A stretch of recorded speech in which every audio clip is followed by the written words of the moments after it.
Go.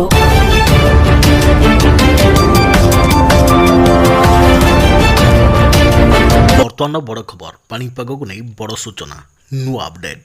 ତେବେ ବାତ୍ୟାର ଆଖି ନାହିଁ, ବାତ୍ୟା ମନ୍ଥାର ଆଖି ନାହିଁ, ତଥାପି ସବୁଆଡ଼େ ଘାଣ୍ଟୁଛି ବାତ୍ୟା। ତେବେ ଆରମ୍ଭ ହୋଇଯାଇଛି ବାତ୍ୟା ମନ୍ଥାର ଲ୍ୟାଣ୍ଡଫଲ୍ ପ୍ରକ୍ରିୟା। ଜାଣିବା ସମ୍ପୂର୍ଣ୍ଣ ଡିଟେଲ୍ସ ଇନଫର୍ମେସନ୍। ତା ପୂର୍ବରୁ ଭିଡ଼ିଓକୁ ଲାଇକ୍ କରନ୍ତୁ, ଯଦି ପାରୁଛନ୍ତି ଆପଣଙ୍କର ସାଙ୍ଗସାଥିମାନଙ୍କୁ ଭିଡ଼ିଓଟିକୁ ସେୟାର କରିନିଅନ୍ତୁ। ଯଦି ଫ୍ରେଣ୍ଡସ୍ ଆପଣମାନେ ଆମର ଏହି ଚ୍ୟାନେଲରେ ନୂଆ ଏହି ଭିଡ଼ିଓ ଦେଖୁଛନ୍ତି, ପୂର୍ବରୁ କେବେ ବି ସବସ୍କ୍ରାଇବ୍ କରିନାହାନ୍ତି, ତେବେ ନିହାତି ଚ୍ୟାନେଲକୁ ସବସ୍କ୍ରାଇବ୍ କରିବା ସହିତ ପାଖରେ ଆସୁଥିବା ବେଲ୍ ଆଇକନ୍କୁ ବଜାୟ ରଖିଥାନ୍ତୁ। ତେବେ ପାଣିପାଗ ବିଭାଗର ପୂର୍ବାନୁମାନ ଅନୁଯାୟୀ ବାତ୍ୟା ମନ୍ଥାର ଲ୍ୟାଣ୍ଡଫଲ୍ ପ୍ରକ୍ରିୟା ଆରମ୍ଭ ହୋଇଛି। ଲ୍ୟାଣ୍ଡଫଲ୍ ପ୍ରକ୍ରିୟା ଆରମ୍ଭ ହେଉ ହେଉ କାକିନାଡ଼ାରେ ଭୀଷଣ ବାତ୍ୟା ନିଜର କରାଳ ରୂପ ଦେଖାଉଛି।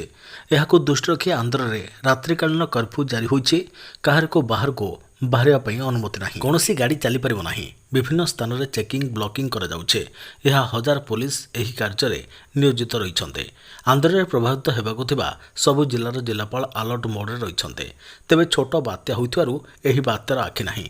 ଏହା ସତ୍ତ୍ୱେ କାକିନାଡ଼ାରେ ଘାଣ୍ଟୁଛି ଏହି ବାତ୍ୟା।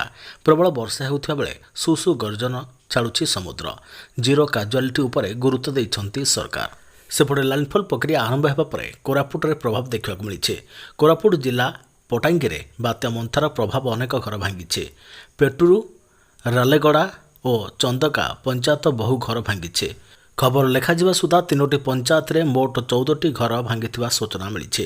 ତେବେ ବାତ୍ୟାକୁ ଦୃଷ୍ଟିରେ ରଖି ପୂର୍ବତଟ ରେଳବାଇ ପକ୍ଷରୁ ବଡ଼ ପଦକ୍ଷେପ ନିଆଯାଇଛି। ମୋଟ 62ଟି ଟ୍ରେନ୍ ବାତିଲ କରିଦିଆଯାଇଛି। ଏବେ ପବନର ବେଗ ଧୀରେ ଧୀରେ ବୃଦ୍ଧି ପାଇବାରେ ଲାଗିଛି। ଏବେ ପବନର ବେଗ 90ରୁ 100 ଏବଂ ପବନ ଝଟକା 100ରୁ 120 ରହିଛି।